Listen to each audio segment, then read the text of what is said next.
नमस्कार प्रिय दर्शकों, हाजिर हूं मैं आपके सवालों का जवाब लेकर के।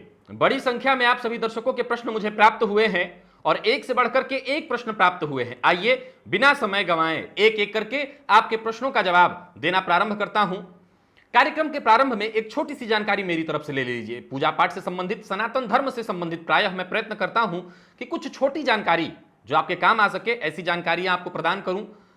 शास्त्र कहता है कि पूजा पाठ करने से पूर्व, किसी भी तरह का कोई जप, कोई तप, कोई भी पूजा, नित्य की जो पूजा है उससे पूर्व भी आपको पूजा से पूर्व उस क्षेत्र के, जहां आप रहते हैं उस क्षेत्र के क्षेत्राधिपति देवता होते हैं भैरव जी, उनकी आज्ञा ले लेनी चाहिए। आसन पर बैठने के बाद हाथ जोड़कर सबसे पहले अपने गुरु का ध्यान करें। गुरु का ध्यान करने के बाद हाथ ऐसे कर लें, यानी आज्ञा मांगने की मुद्रा में, और इसके बाद एक श्लोक मैं बोल देता हूं और साथ ही इस श्लोक को डिस्क्रिप्शन में से आप ले लीजिएगा, मैं लिख दूंगा। श्लोक है, तीक्ष्ण दंष्ट्र महाकाय कल्पांत दहनोपम भैरवाय नमस्तुभ्यम अनुज्ञाम दातुमर्हसि। और साथ ही साथ प्रणाम करना चाहिए क्षेत्राधिपतये श्री भैरवाय नमः, ये बोलकर और अपने क्षेत्र के देवता से आज्ञा मांगनी चाहिए। आज्ञा मांगने के बाद ही आप कोई पूजा पाठ, कोई जप, कोई तप, यहां तक कि नित्य कर्म में भी ये करना चाहिए। इससे क्या होता है कि आपके पूजा पाठ के बीच कोई विघ्न उपस्थित नहीं होती। तो आप जब भी कोई पूजा पाठ करें, ये जरूर करें, अपने क्षेत्राधिपति को अवश्य प्रणाम करें, उनसे आज्ञा अवश्य मांगे। चलिए प्रश्नों का सिलसिला प्रारंभ करते हैं। पहला प्रश्न ले लेते हैं। ये नवल किशोर शर्मा जी हैं, इन्होंने पूछा है कि क्या संध्या करना अनिवार्य है, और इन्होंने साथ साथ ये भी पूछा है कि इष्ट की पूजा संध्या के बाद में करनी चाहिए और संध्या में शाप विमोचन करना अनिवार्य है। संध्या करना अनिवार्य है, सभी को संध्या करना अनिवार्य है, क्योंकि संध्या करना यह पूजा नहीं है, यह नित्य कर्म है जिसमें गायत्री मंत्र का जप, सूर्य भगवान को अर्घ, यह नित्य सबको करना चाहिए। सबको, कोई भी ऐसा व्यक्ति नहीं है जिसे यह नहीं करना चाहिए। और साथ ही साथ इन्होंने पूछा कि इष्ट पूजा संध्या के बाद करनी चाहिए। बिल्कुल, जैसे मैंने कहा कि संध्या करना यह पूजा नहीं है, यह आपका नित्य कर्म है, और इष्ट की पूजा पूजा में आ गई। तो सबसे पहले संध्या करिए, यानी अपने नित्य कर्म को करिए, और इसके बाद फिर आप अपने इष्ट की आराधना करिए। शाप विमोचन गायत्री मंत्र जपने से पहले अगर आप प्रतिदिन गायत्री मंत्र का जप कर रहे हैं तो शाप विमोचन करने की आवश्यकता नहीं है। वैसे किसी भी, जैसे दुर्गा सप्तशती या कोई भी पाठ जिसमें स्थापित किया हुआ है, तो शाप विमोचन अगर एक बार करना है साल में, महीने में, तो आपको शाप विमोचन करना होगा। लेकिन प्रतिदिन आप अगर उसका पाठ करते हैं तो शाप विमोचन करने की आवश्यकता नहीं है। आगे बढ़ जाते हैं। ये जयवीर सिंह पवार जी हैं, इन्होंने पूछा है कि शनि और मंगल मित्र हैं या शत्रु। शनि और मंगल आपस में, शनि जो है वो मंगल को अपना शत्रु मानते हैं और मंगल जो है शनि को सम मानते हैं। पुनः समझिए इस चीज को, मंगल शनि को सम मानते हैं और शनि मंगल को शत्रु मानते हैं। याद रखिएगा कि बहुत कम ऐसे ग्रह हैं जो एक दूसरे को अपना शत्रु पूर्णतः मानते हैं, अन्यथा ज्यादातर ग्रह ऐसे ही हैं कि एक शत्रु मानता है तो दूसरा उसको सम मानता है। इसीलिए मैं बार बार कहता हूं कि जन्म कुंडली में ग्रह मैत्री चक्र में तात्कालिक मैत्री को अवश्य देखिए। अगर यहां तात्कालिक मैत्री में मित्रता हो जाएगी तो मंगल मित्र अथवा समभावस्थ स्थिति में माने जाएंगे। अब यह परिस्थिति देख करके तय होगी कि वो किस तरह की स्थिति बना रहे हैं। अगर तात्कालिक मैत्री है तो मंगल अथवा शनि समभावस्थ हो जाएंगे, न कि वो शत्रु कहे जाएंगे। आगे बढ़ते हैं। रामवीर वाघेल जी हैं, इन्होंने पूछा है कि बच्चों को राहु की महादशा चल रही हो तो क्या उपाय करें कि उनकी शिक्षा बिल्कुल भी बाधित न हो। आगे इन्होंने लिखा है कि क्या उपाय कारक का, पंचमेश का, नवम भाव का, महादशा का किसका करें। निश्चय ऐसा होता है कि जब महादशा बच्चों को राहु की चलती है तो उनकी पढ़ाई बाधित हो जाती है। बच्चे की जन्म कुंडली को देख लीजिए, उसके पंचम स्थान के स्वामी कौन है, पंचमेश कौन है। और साथ ही साथ मैंने जितने लोगों पर यह प्रयोग किया कि बच्चे की अगर उम्र छोटी है तो राहु की महादशा में उस बच्चे को मैंने लाजवर्त धारण कराया और लाजवर्त के प्रभाव से वो शांत होने लगा, उसके चिड़चिड़ापन कमी आ गई, उसकी शिक्षा ठीक ढंग से चलने लगी। तो एक काम तो ये करिए, और बच्चे की उम्र लगभग 7 वर्ष या 10 वर्ष के आसपास है तो उससे सूर्य भगवान को जल दिलवाइए, उससे भी उसके अंदर आत्मविश्वास जागृत होगा। कोई भी बच्चा जिद्दी हो रहा है, सीधी सी बात है कि राहु हाथ पकड़ करके उसकी पढ़ाई तो बंद नहीं कराएंगे, फिर क्या करेंगे। राहु उसका मन पढ़ाई में लगने ही नहीं देंगे। तो जब पढ़ाई में मन नहीं लगेगा और ऊपर से उसके ऊपर दबाव होगा पास करने का, पढ़ने का, तो वो क्या करेगा, तो चिड़चिड़ा हो जाएगा। हमेशा याद रखिए कि कोई ग्रह आपको कुछ परेशान नहीं करता, वरन वो ऐसी परिस्थितियां उत्पन्न करता है जिसके फलस्वरूप आपको नुकसान हो। तो राहु जब ये नुकसान करेगा तो बच्चा जिद्दी होगा, तो उसके आत्मविश्वास की वृद्धि कराइए। तो आत्मविश्वास तो सूर्य से वृद्धि होगी, जब सूर्य वृद्धि कर देंगे आत्मविश्वास की तो उसका मन पढ़ाई में लगेगा, वो पढ़ाई को समझ सकेगा, और जब समझेगा तो अपने आप ही उसका मन पढ़ाई में लगने लगेगा। तो लाजवर्त में पहना करके जितने बच्चों को देखा हूं वहां फायदा मिला है। आगे बढ़ते हैं। ये प्रबल जी हैं, इन्होंने पूछा है कि शिव जी को जल अर्पित करने के बाद कुछ लोग मां पार्वती, कार्तिकेय, गणेश जी एवं नंदी जी को भी जल अर्पित करते हैं, क्या यह सही है? ऐसा किया जा सकता है? देखिए, शिव पंचायतन में जितने भी लोग हैं, नियम तो यह कहता है कि पहले सबकी पूजा और आखिर में भगवान शिव की पूजा, क्योंकि वो मुख्य हो गए तो थोड़ी थोड़ी पूजा सबको, थोड़ी, जैसे अगर आप यज्ञ वगैरह में देखेंगे तो जितनी भी वेदियां होती हैं सबकी थोड़ी थोड़ी पूजा करके अंत में प्रधान वेदी की पूजा की जाती है। तो भगवान शिव बीच में जहां हैं वो मुख्य हो गए, तो बाकी के जितने लोग हो गए जो उनके परिकर हैं, जो उनके साथ हैं, सबकी पहले आराधना कर ली जाए थोड़ी थोड़ी, और फिर इसके बाद विधिवत जो आपके पास पूजन की सामग्री है, वो चाहे दसोपचार हो, पंचोपचार हो, षोडशोपचार हो, राजोपचार हो, कोई भी उपचार आप चढ़ाना चाहते हैं वो भगवान शिव पर विधिवत उनकी आराधना करें, क्योंकि शिव की आराधना कर देने से सबकी हो जाएगी। लेकिन ये जो इनके परिकर हैं इनकी भी आराधना होनी चाहिए, जो उनके साथ हैं उनकी भी आराधना होनी चाहिए। तो थोड़ी थोड़ी सबकी और अंत में भगवान शिव की। आगे बढ़ते हैं। ये प्रश्न है विवेक जंजूरकिया, इन्होंने पूछा है कि सारी रिपोर्ट सही आने के बाद क्यों कुछ लोगों को संतति प्राप्ति में बाधा आती है, उसका सरल उपाय क्या है? देखिए, मैं आपको बता देता हूं कि मैंने कई ऐसी कुंडलियां देखी जहां पति और पत्नी में दोनों में कहीं कोई समस्या नहीं थी, दोनों की कुंडली में सब कुछ ठीक दिखाई पड़ रहा था, लेकिन संतति नहीं हो रही है। तो इसके लिए पहले तो नाड़ी दोष इत्यादि के बारे में बताया गया है, वर्ण दोष, योनि दोष, कौन कौन सी बातें जो मैं पूर्व में बता चुका हूं उसे देखें।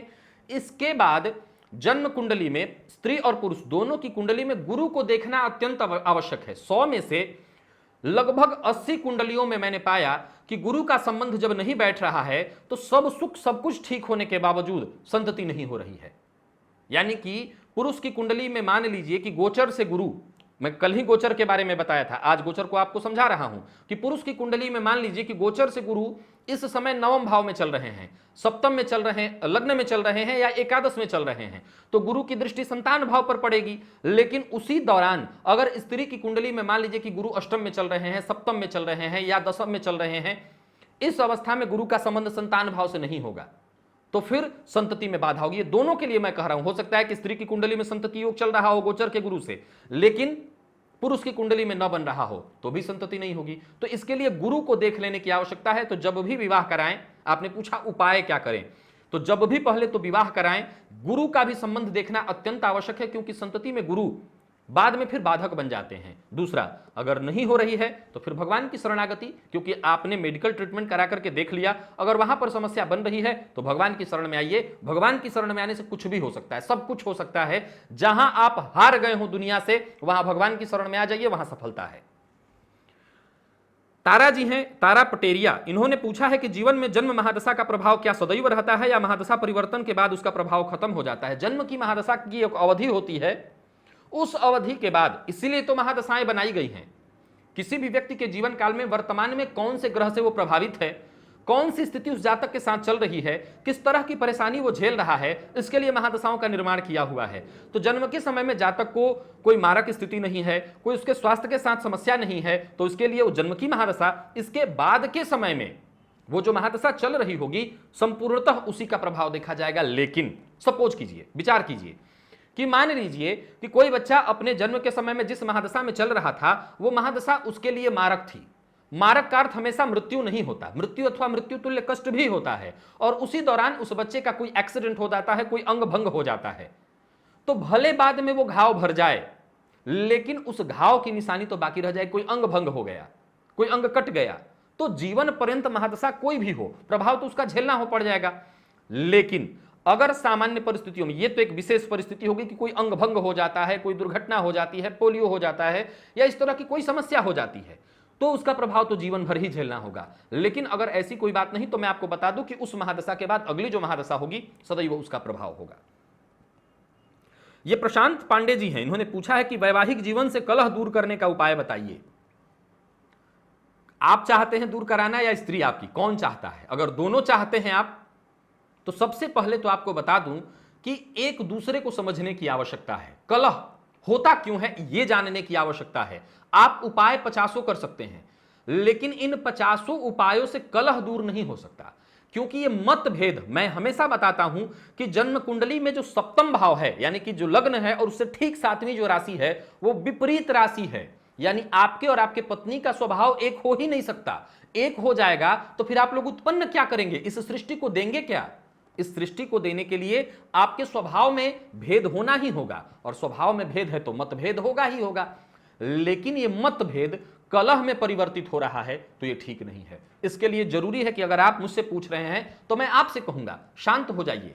और शांत कैसे होंगे आप, क्योंकि आपको भी तो जवाब देना है। घर को युद्ध का मैदान न बनाएं, उसके लिए जरूरी है कि कोई एक शांत हो जाए। अगर आप मुझसे पूछ रहे हैं तो मैं आप ही को कहूंगा कि आप ही शांत हो जाइए। हमेशा याद रखिए कि क्रोध क्षणिक होता है, बाद में लगता है कि हम ये क्यों कर रहे थे।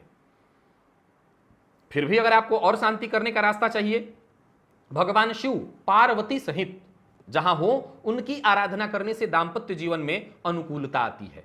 तो विशेष रूप से गौरी की, यानी भगवान शिव और गौरी की आराधना, या केवल गौरी की भी आराधना करने से, वैसे दोनों की आराधना करने से दाम्पत्य जीवन में अनुकूलता प्राप्त होती है।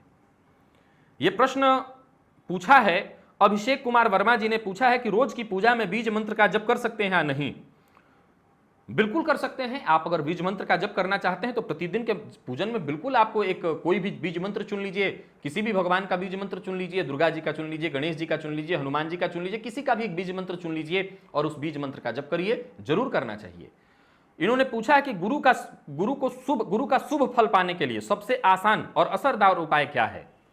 तो सबसे बढ़िया गुरु का असरदार उपाय, उसको ठीक करने के लिए गो ब्राह्मण अपने शिक्षक का सम्मान करने लगिए, उससे गुरु ठीक हो जाएंगे, उससे गुरु ठीक हो जाएंगे। याद रखिए कि प्रत्येक ग्रह को ठीक करने के लिए आपको कहीं बाहर नहीं जाना, आपके आसपास ही उसके उपाय रखे हुए हैं। आप उनमें से कोई एक चुन लीजिए। आप किसी गुरु का, किसी सन्यासी का, किसी साधु का सम्मान करिए, उनकी मदद कीजिए, क्योंकि बाकी वर्णाश्रमों में जैसे सन्यासी हैं, साधु हैं, वो अपने लिए कुछ नहीं करते, तो उनको हम ही से मिलना है, तो उनको उनकी जरूरत की चीजें उनको पहुंचाइए, क्योंकि उनका जो धर्म चल रहा है वो हमसे चल रहा है। तो जब हम उन्हें उनकी चीजें, जरूरत की चीजें पहुंचाएंगे तो गुरु तो हमारे ठीक होंगे ही होंगे, साथ ही साथ वो जो पूजा पाठ जब तब करेंगे उससे हमें कुछ फल, वो चाहे दशांश ही हो या जो थोड़ा सा फल हो, हमें प्राप्त हो जाएगा। तो आप ये करिए, आपको उसका लाभ मिल जाएगा, गुरु आपके ठीक हो जाएंगे। आगे बढ़ते हैं। ये आदित्य सोनी जी हैं, इन्होंने पूछा है कि क्या चांदी का ब्रेसलेट हाथ में धारण नहीं कर सकते, क्योंकि हाथ की कलाई में केतु का स्थान है और चांदी चंद्रमा, तो चांदी पहनना चाहिए या नहीं, क्योंकि पहनने से चंद्र ग्रहण का फल मिलेगा। क्या मतलब है, मतलब अब जीना भी छोड़ देंगे आप लोग। ग्रहों ने क्या ऐसी स्थिति उत्पात मचा रखा है कि हम जीना ही छोड़ दें, अब हमको चांदी पहनना पड़े, सोना पहनना पड़े, तो कहीं राहु खड़े हो जा रहे हैं, कहीं केतु खड़े हो जा रहे हैं। फिर क्यों कर रहे हैं, हम कमा क्यों रहे हैं, फिर धन अर्जित क्यों कर रहे हैं। सोनी आपके नाम के साथ है, यानी कि आप सुवर्णकार हैं, तो फिर आप क्यों धन अर्जित कर रहे हैं, छोड़ दीजिए फिर, क्योंकि कहीं ना कहीं कुछ ना कुछ समस्या तो है। इस धरती पर हर चीज में संशय है, हर चीज में। अन्नम पानम च भूतले प्रवृत्ति कुत्र कर्तव्या जीवितव्यम कथम नुआ। हर चीज में ही संशय उत्पन्न है, अन्न में, जल में, हर चीज में। तो फिर क्या खाएं और क्या छोड़ें, सब करिए, बुरा मत करिए, बुरा मत करिए, किसी के ऊपर अत्याचार मत करिए, अपने हक की जो वस्तु है वो लीजिए। आप जहां पहनना चाहते हैं वहां चांदी पहनिए, क्या दिक्कत है, क्या दिक्कत है। आप चांदी पहनेंगे तो कलाई में पहन लेंगे तो वहां आपको केतु रोकने आ जाएंगे, ऐसा कुछ नहीं है। याद रखिए कि आप चाहे जो करना है कर लीजिए। इस प्रकृति में दिन आपने चुना है तो रात आपको भोगना है, और जब आपके बुरे दिन आएंगे तो आपको फिर लोग कहेंगे कि आप ब्रेसलेट पहन रहे थे, कि आप कड़ा पहन रहे थे, आपका केतु खराब हो गया तो आपका राहु खराब हो गया। लेकिन वही आपका दिन बढ़िया चल रहा होगा तो आप सबों से कहेंगे कि जब से मैंने ये कड़ा पहना है, जब से मैंने ये ब्रेसलेट पहना है, तब से मेरे केतु काम कर रहे हैं। ऐसा कुछ नहीं है। ये उपाय आपकी अच्छाइयों को बढ़ाने के लिए तो है, अच्छा जो वक्त चल रहा है उसको और अच्छा करने के लिए है। जब धन होता है तो आप खुशियां मनाते हैं, तो बस यही समझ लीजिए कि जब आपके पास धन है तो उसका उपयोग करिए। जब बुरा वक्त आएगा तो आपको जो मन में आए करिएगा, उतार लीजिएगा या पहन लीजिएगा, किसी से कुछ खराब नहीं होगा आपका।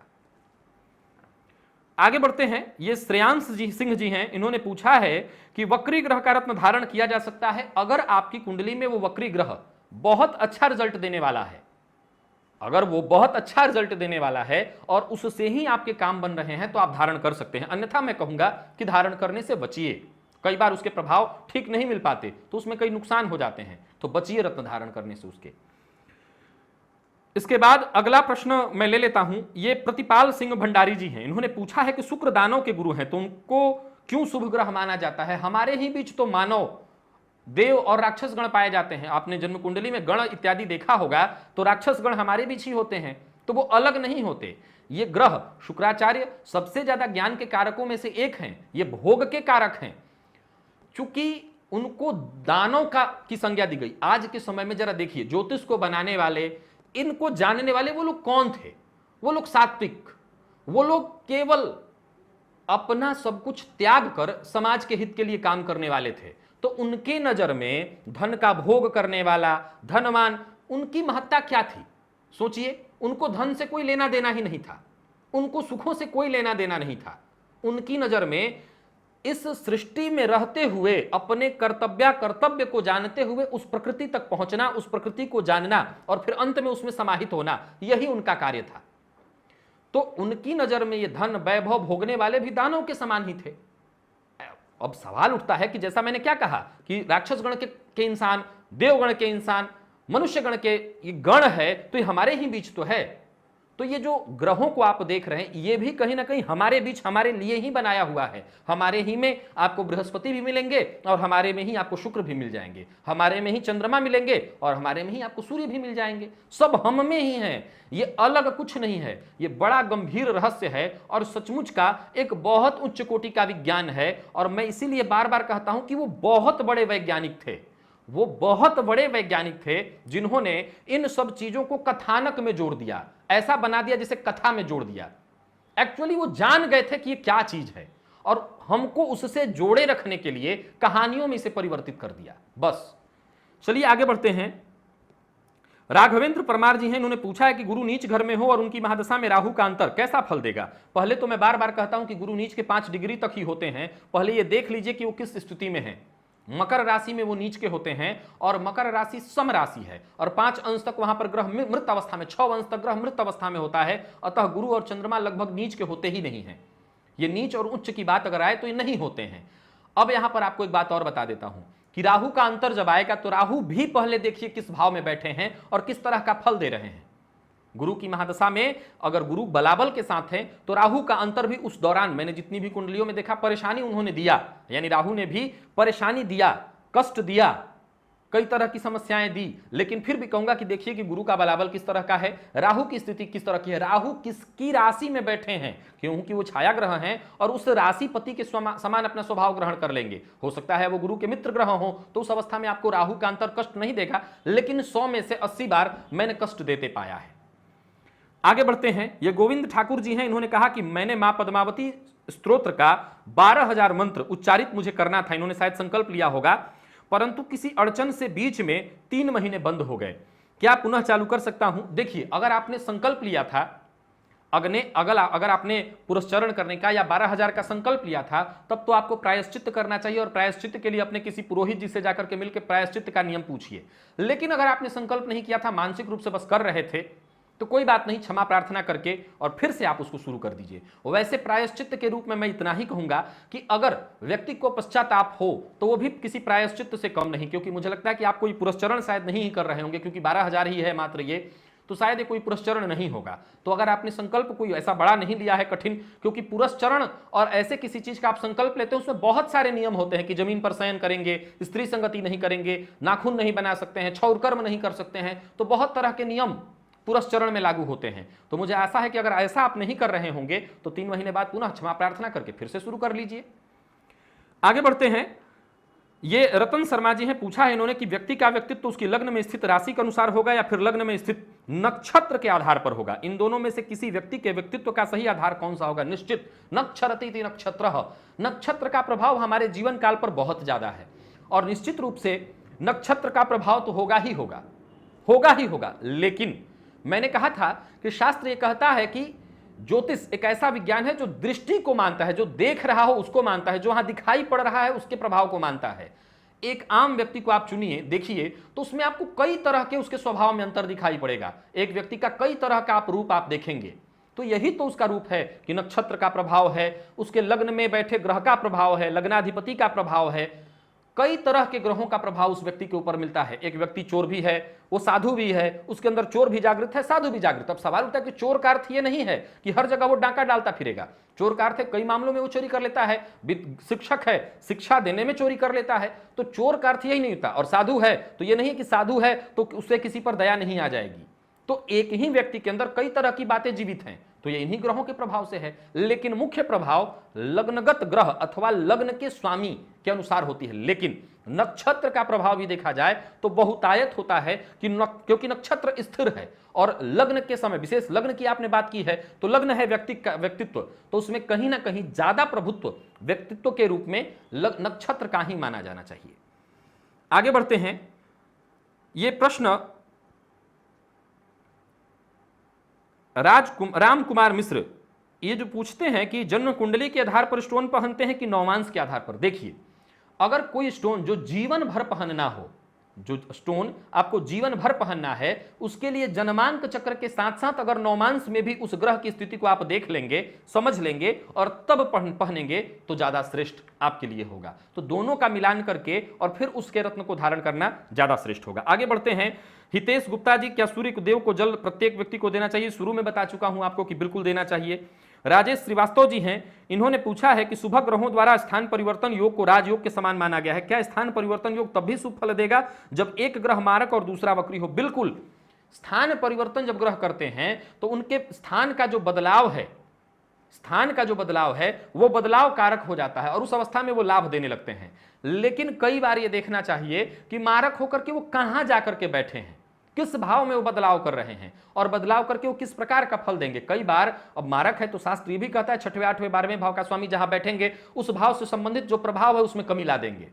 तो कई बार ये देख लेने की आवश्यकता है कि वो कहां बैठ रहे हैं। अगर किसी ऐसे भाव में बैठ रहे हैं जो सबसे सर्वाधिक शुभ भाव है, तो हो सकता है उसके प्रभाव में थोड़ी कमी भी आ सकती है। लेकिन ये देख लीजिए, अगर वो शुभ ग्रह हैं तो आप देख लीजिए, हो सकता है उनका रिजल्ट कई बार अच्छा होगा। यहां पर आगे हम बढ़ते हैं। ये आर्यन गुप्ता जी हैं, ये पूछ रहे हैं कि रुद्राभिषेक करने के बारे में बताइए। सावन आ गया है, भगवान रुद्र का अभिषेक, जो आपके पास वस्तु उपलब्ध हो, धन की आवश्यकता है तो आप गुड़ अथवा गन्ने के रस से कर लीजिए। सब कुछ चाहिए तो दूध चढ़ाइए, दही चढ़ा सकते हैं सौभाग्य वृद्धि के लिए, ऐश्वर्य वृद्धि के लिए। आप विवाह नहीं हो रहा है तो हल्दी अथवा इत्र मिश्रित जल से भगवान शिव का अभिषेक करिए। श्रावण मास में विवाह की प्राप्ति हो जाती है। तो आपको जो चीज चाहिए, सौख्य चाहिए, मुक्ति चाहिए, तो आप गंगा जल से करिए। सब कुछ देने के लिए गंगा जल है, गंगा जल से कर लीजिए। रोग निवृत्ति नहीं हो रही है, रोग में आप पड़े हैं तो कुसा के जल से कर लीजिए। भगवान शिव चूंकि उनके गले में जो हलाहल विष है वो इतनी अग्नि उत्पन्न करता है, इसीलिए उनको सब कुछ ठंडी ठंडी वस्तु दी गई है। हिमालय पर, कैलाश पर वो रहते हैं, माथे पर चंद्रमा शीतल, गंगा जी शीतल, ऊपर से दिन भर उनको अभिषेक चाहिए क्योंकि इतनी गर्मी है उसमें कि उस गर्मी को शांत करने के लिए उनको लगातार अभिषेक चाहिए। इसलिए भगवान शिव रुद्राभिषेक प्रिय, अभिषेक प्रिय हैं। तो अभिषेक किसी भी चीज से कर सकते हैं अपनी आवश्यकताओं के अनुसार। ये ध्रुव बंसल जी हैं, इन्होंने पूछा है कि अमावस्या दोष क्या होता है? चंद्रमा जब सूर्य के साथ आ जाए तो वो अस्त हो जाता है, उसी को अमावस्या का दोष कहते हैं। उस अवस्था में मन आपका स्थिर नहीं रह पाएगा, सही दिशा में सोच नहीं पाएगा। एक सवाल, ये सवाल मैंने लगता है पूर्व में बता दिया। संजय शर्मा जी इन्होंने पूछा है कि अगर अस्त ग्रह वक्री हो तो क्या उसका रत्न धारण करें? अगर बहुत जरूरत है तभी करें, अन्यथा न करें। तुषार सिंह जी हैं, पूछा है इन्होंने कि क्या हनुमान जी की पूजा करने से सारे ग्रह शांत हो जाते हैं? हनुमान जी की पूजा करने से अमर देवता हैं, सब कुछ शांत हो जाता है। बिल्कुल, समस्या अगर कहीं हो तो हर समस्या शांत हो जाती है, तो बिल्कुल। और साथ साथ इन्होंने पूछा है कि शाम के समय पैसे का लेन देन क्यों नहीं करते? लक्ष्मी माना गया। देखिए, ऐसा नहीं है आप शाम को सब्जी खरीदने नहीं जाते हैं तो सब्जी वाले को पैसा देते हैं, लेन देन ही तो है। आप उसको पैसा दिए, बदले में उसने आपको सामान दिया। अब यहां पर होता है किसी को पैसे लोग देने से दिमाग में कहीं ना कहीं कुछ बातें चली आ रही हैं और वो बैठी हुई हैं, लक्ष्मी हैं, और कहते हैं कि लक्ष्मी को सायंकाल किसी को नहीं देना चाहिए। लेकिन ध्यान से अगर देखा जाए तो आप जाकर के शाम को कोई सामान खरीदते हैं कि नहीं खरीदते हैं? खरीदते हैं तो भी तो लक्ष्मी देना ही है। 1 रुपए, 10 रुपए, 50 रुपए ये लक्ष्मी है और 50 लाख रुपए वो लक्ष्मी, कोई अलग अलग लक्ष्मी है? अरे लक्ष्मी तो सब लक्ष्मी है। लेकिन कहते हैं कि बड़ा धन, ये दिमाग की बात कह सकते हैं या एक भ्रम कह सकते हैं या ये चली आ रही है, नियमतः चला आ रहा है, तो लोग कहते हैं शाम को मत दीजिए। और क्या, इसमें कुछ नहीं है। ये वरुण सूरीरा जी हैं, इन्होंने पूछा है कि हम अपने नित्य पूजा में किस मंत्र का जप करें जिससे हम पर किसी भी तंत्र विद्या का असर न हो। हालांकि मैं आपको बता दूं कि इतने बड़े तांत्रिक हो कौन गए हैं कि रोज रोज आप पर तंत्र प्रयोग कर रहा है। ये तंत्र कहीं ना कहीं आज के समय में बहुत बड़ी मात्रा में भ्रामक रूप से प्रचारित किया गया है लोगों को भयभीत करने के लिए। तो आप उससे पहले तो भ्रमित मत होइए, इतना डरिए मत कि आपको कोई तंत्र प्रयोग कर देगा, जानलेवा हो जाएगा, कुछ नहीं होगा। फिर भी अगर आप तंत्र प्रयोग से बचना चाहते हैं तो गायत्री मंत्र से रोज अपने आप को 3 बार, मैंने बताया है पूर्व में, अभिमंत्रित करके गायत्री मंत्र और अपने आप को बांध लीजिए। कोई तंत्र प्रयोग आपके ऊपर काम नहीं करेगा। आगे बढ़ते हैं, विवेक दाधीच जी हैं, इन्होंने पूछा है कि शुक्र ग्रह की महादशा में रत्न धारण किया जा सकता है क्या, जैसे राहु की महादशा में सूर्य का या शुक्र की महादशा में गुरु का। शत्रु ग्रह, माफ करिएगा, इन्होंने पूछा है शत्रु ग्रह की महादशा में रत्न धारण किया जा सकता है। मान लीजिए कि आप धनु लग्न के हैं और आप सूर्य का रत्न धारण करना चाहते हैं और आपकी कुंडली में उस समय राहु की अथवा शुक्र की महादशा चल रही है, लेकिन आपके ये ग्रह बहुत कारक हैं, आपको इनसे लाभ मिलने वाला है, तो बिल्कुल धारण कर सकते हैं, बिल्कुल, क्योंकि आप बलि उन्हीं को बनाइए जिनसे आपको ज्यादा फायदा मिल रहा है। बाकी की जो महादशा है वो वर्तमान परिस्थितियों को कंट्रोल करती है, तो आप चाहें तो रत्न धारण कर सकते हैं, उस रत्न से आपको कोई दिक्कत नहीं है। आगे बढ़ते हैं, ये उदित वर्मा जी हैं, इन्होंने भी वही प्रश्न पूछा है परिवर्तन वाला, तो मैं बता चुका हूं पूर्व में ही कि परिवर्तन होगा। इन्होंने पूछा कि अगर वक्री ग्रह का परिवर्तन हो तो क्या फल मिलता है। कोई भी ग्रह परिवर्तन करेगा तो परिवर्तन से उनके प्रभाव में अंतर आ जाता है। कई सवाल ऐसे होते हैं जो एक जैसे ही होते हैं और उसको लेने के बाद समस्या होती कि छोड़े भी, तो कई बार वो लोग लिख रहे हैं लास्ट बार मैंने प्रश्न आपसे किया, इस बार नहीं करें, उठाएंगे मेरे सवाल तो मैं दोबारा प्रश्न नहीं लिखूंगा, धमकी भी मुझे दे देते हैं, बड़ी समस्या हो जाती है। खैर आगे चलते हैं, ये सुनीता मेहता जी हैं, इन्होंने पूछा है कि अगर कोई मंत्र का अनुष्ठान चल रहा हो, अगर उसमें किसी दिन चंद्र ग्रहण का सूतक हो तो क्या करें। देखिए, सबसे पहले तो ऐसे किसी मंत्र का अनुष्ठान तब शुरू करिए जब आप पहले से ध्यान रखिए कि इतने समय में पूर्ण कर लें सूतक से पूर्व। लेकिन जैसे मान लीजिए आने वाले दिनों में चंद्र ग्रहण लगने वाला है और आपका कोई अनुष्ठान चल रहा है जो कि आगे जाकर के पूर्ण होगा, तो चंद्र ग्रहण का जो सूतक है वो 9 घंटा पूर्व लगेगा। तो 9 घंटा पूर्व लगने से पूर्व आप उस दिन थोड़ी जप संख्या कर सकते हैं। हालांकि न्यूनाधिक का यहां दोष बनेगा। अगर आपने एक संख्या तय कर रखी है कि प्रतिदिन मुझे इतना जपना है तो न्यूनाधिक का दोष बनेगा। लेकिन चूंकि एक विशेष धर्म होता है, यहां पर विशेष धर्म यह है कि उस दिन सूतक लगने वाला है और सूतक, अब मान लिया जाए कि देखा जाए तो ग्रहों के, माफ करिएगा, किसी भी मंत्र का जप ग्रहण के समय में भी किया जा सकता है, लेकिन आप जो जप कर रहे हैं या जप कर रही हैं वो जप विशेष संकल्प लिया हुआ है किसी अलग परिस्थिति में, तो उस अवस्था में सूतक से पूर्व ही, जब तक सूतक नहीं लगता उससे पूर्व उसकी संख्या अधिकाधिक हो जाए, आप उस दिन प्रयास कर लीजिए कि थोड़ा जल्दी सुबह उठ करके और पूर्व में ही जप करके उस दिन का पूर्ण कर लीजिए सूतक लगने से पूर्व। तो आपका दिन भंग भी नहीं होगा, आपको न्यूनाधिक का दोष भी नहीं लगेगा और फिर आप अगले दिन अपने समय से चले जाएंगे, तो आपका कोई बीच में न छूटा न कोई दोष हुआ।